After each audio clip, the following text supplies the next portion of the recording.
Hey everyone, and welcome back to another video. Today I'm going to show you how you can clear your search history on Amazon Prime Video. It's pretty easy, and I'm going to show you how you can do it. So first of all, you're going to launch the Prime Video application. You can download it through Google Play or App Store on both iOS and Android.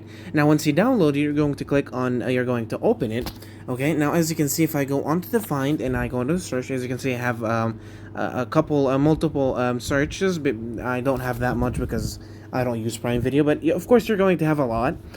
So if you want to remove or just delete this search history, you're going to first of all go to the top right corner onto your profile picture.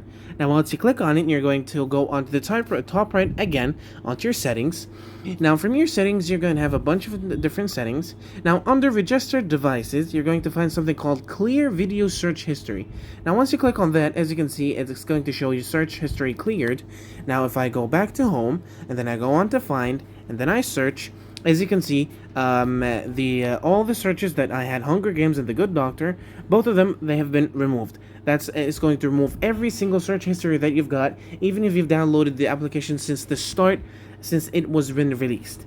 So yeah, this is basically how you can clear your search history on Amazon Prime Video. So yeah, guys, thank you so much for watching. Don't forget to like and subscribe, and I'll see you later.